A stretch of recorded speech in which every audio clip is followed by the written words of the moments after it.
Kita pengen membangkitkan zakat menjadi salah satu instrumen keuangan yang bisa ada dampaknya yang sangat signifikan. Tapi tetap sekali dengan kolaborasi. Nanti pendidikan, institut, antar semua las ini kita akan tingkatkan, informasi kita saling bangun. Sehingga nanti kuat nih. Tidak, sekali lagi, tidak saling malah melemahkan, menyerang, tapi saling merangkul, walaupun beda.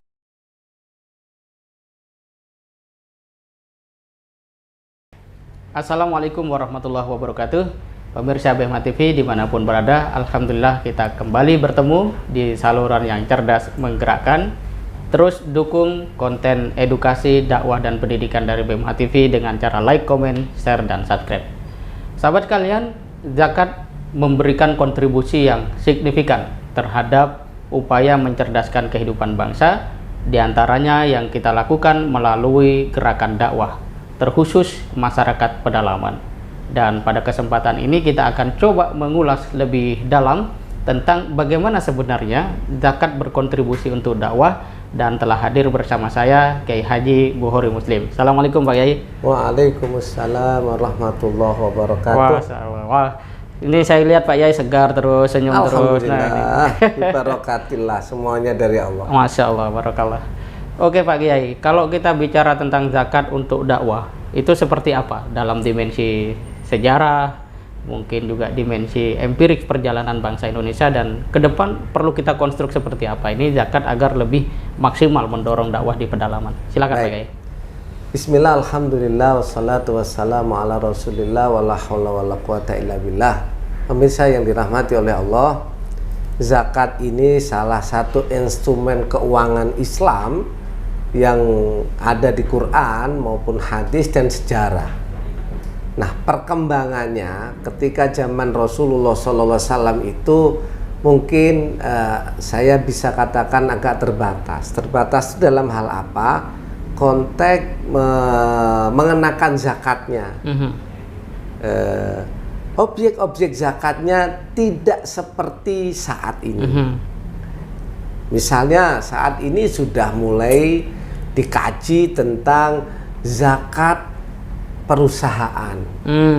Yang ada baru lagi zakat kripto, zakat saham dari objek. Kemudian dari penyaluran juga, dari kajian-kajian kitab-kitab salaf zaman Nabi misalnya yang menjadi perdebatan fisabilillah.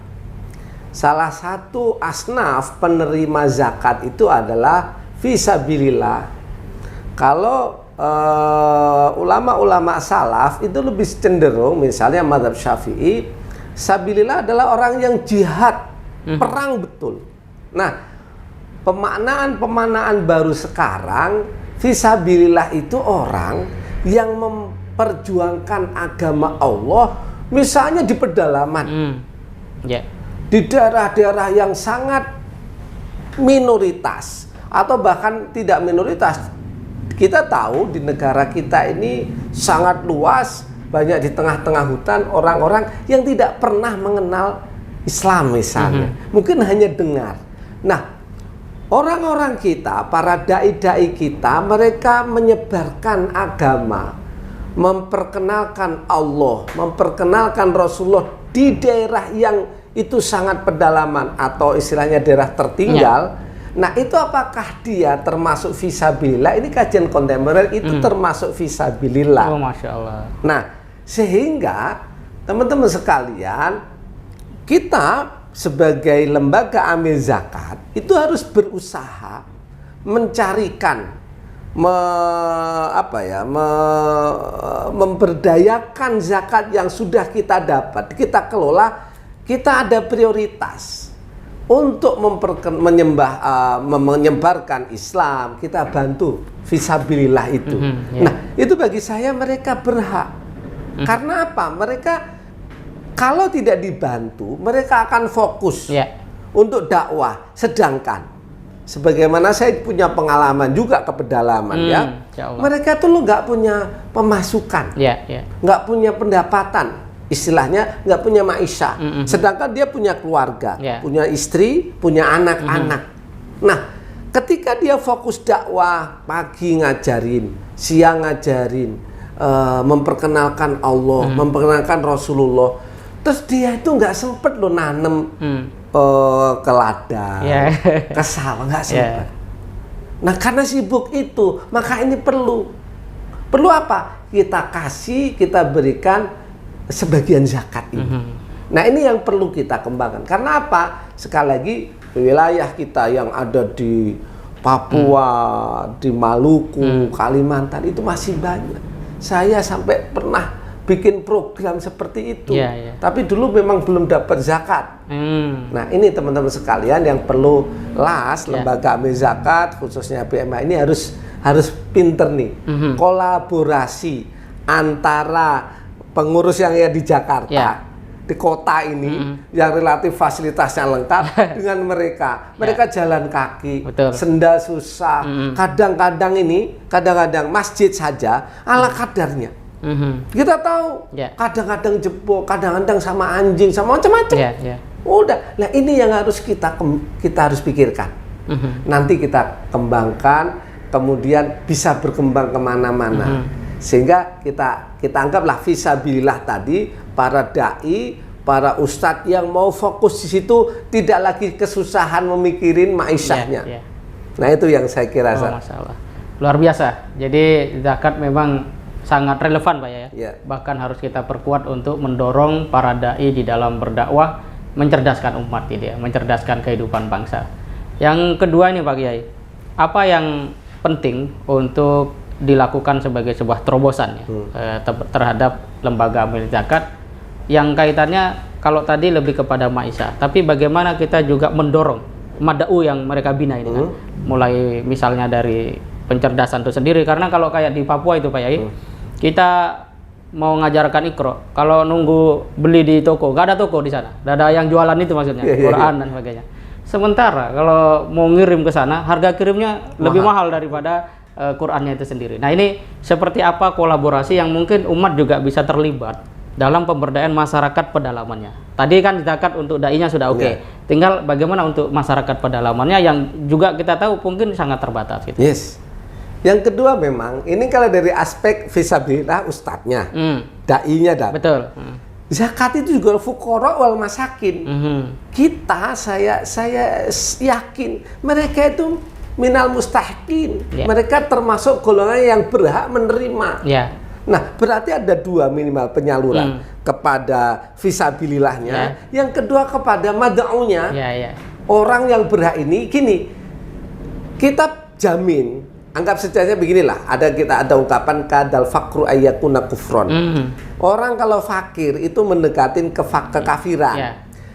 Kita bikin dulu dia kenyang, kan gitu nih. Jadi sebagian zakat kita berikan untuk konsumtif, biar mereka bisa makan. Kalau sudah perutnya kenyang, lalu kita ajarin. Nah, baru perkembangannya kalau diajari lagi butuh Iqra, kita harus pikirkan, kan gitu nih. Biaya pengirimannya mahal, nyetaknya juga mahal. Nah, itu kita bisa atur para dai itu yang ada di sana. Memang saya belum membayangkan kalau di pedalaman bisa nggak sih misalnya menulis, misalnya gitu. Sehingga kalau misalnya ngirim kertas mahal, kita bikin papan dulu. Papan. Misalnya begitu ya, betul. Papan atau yang ada dulu lah. Kita sudah sering melihat kalau di Jakarta kita buka YouTube, anak-anak ngaji di Afrika itu. Dia kalau mau menghafal Quran, dia nulis punya papan pendek, lalu ditulis pakai mungkin hitam gitu, mungkin areng gitu lah. Ireng itu. Ini bisa jadi nih menjadi alat. Tapi kita bisa menyiapkan. Kan gitu nih ya. Bagi LAS kita bisa berkolaborasi dengan pihak-pihak terkait, pemerintah atau apapun. Kalau nggak bisa, kita tokoh masyarakat tolong kita siapin satu papan. Kalau misalnya beli Iqra, beli buku-buku ngaji terlalu mahal, nanti juga misalnya tidak efektif. Efektif apa nih? Papan misalnya. Harus kita cari solusi-solusi yang cerdas. Sehingga nanti gini, zakat bermanfaat untuk sabilillah dan untuk orang yang menerima. Nah ini yang sangat kita harus berkolaborasi, berdiskusi, kita Ya. kembangkan. Itu Ustaz. Masya Allah, luar biasa Pak Kiai.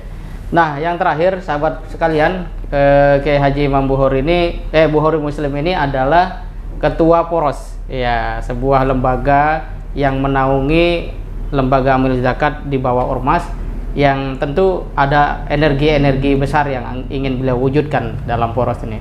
Nah, ini terakhir pertanyaannya, apa yang akan Poros dorong agar kemudian zakat ini dalam konteks, kalau kita bahasa konstitusi nih, Ya. Pak Yai, mencerdaskan kehidupan bangsa, bisa dilakukan secara sinergis dan kolaboratif. Seperti itu. Yes. Pemirsa yang dirahmati oleh Allah, betul, Poros adalah perkumpulan organisasi pengelola zakat. Ya, Ini anggotanya ada 7. 7. Lazismu, Muhammadiyah, Muhammadiyah, NU, Hidayatullah, Persis, Dewan Dawah Islamiyah, Wahdah. Wahdah. Ada ormas yang memiliki las bergabung jadi satu. Tujuannya apa? Kita ini semua memiliki masa, memiliki jamaah. Jangan sampai kita justru saling melemahkan, itu salah. Ya. Misalnya hanya gara-gara beda madhab, itu nggak bisa, malah justru nanti kita berantem, saling nyerang. Tidak, kita justru dalam perbedaan kita bersatu. Masya Allah. Hal-hal yang berbeda itu kita minimalisir. Apa yang kita bisa satukan? Misalnya kegiatan. Kita mungkin tidak seperti misalnya Hidayatullah dia punya di daerah yang Muhammadiyah nggak ada, kan gitu nih. Ya, ya. Yang NU nggak ada. Nah, ini bisa berkolaborasi Ya. nih. Oh, dakwahnya ketika di sini diwakili Hidayatullah, ketika di sini diwakilin NU, di sini diwakilin Wahdah di Makassar misalnya. Ya, nah, ya. ini yang kita bangun. Yang kedua, kita ingin memperkuat, mendorong, membantu pemerintah kita dalam rangka tadi mencerdaskan, konteksnya adalah zakat. Ya. Kita tahu mayoritas kita orang Islam. Kita pengen membangkitkan zakat menjadi salah satu instrumen keuangan yang bisa ada dampaknya yang sangat signifikan. Tapi tetap sekali dengan kolaborasi. Nanti pendidikan, institut antar semua las ini kita akan tingkatkan, informasi kita saling bangun sehingga nanti kuat nih. Ya, betul. Tidak, sekali lagi, tidak saling malah Melemahkan. menyerang, tapi saling merangkul Menguatkan. walaupun beda. Masya Allah, luar biasa. Jadi pemirsa BMH TV, gerakan zakat di Indonesia insya Allah sudah terjalin sedemikian kuat.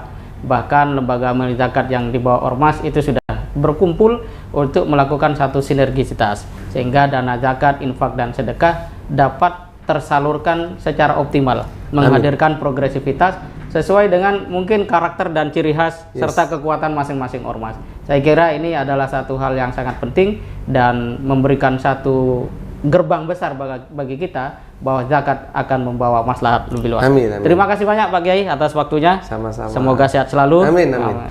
Demikian pemirsa BMH TV, perbincangan kita dengan Ketua Poros Kiai Haji Bukhori Muslim. Kita berjumpa lagi pada momentum yang akan datang dan terus bersama dengan BMH TV. Assalamualaikum warahmatullahi wabarakatuh.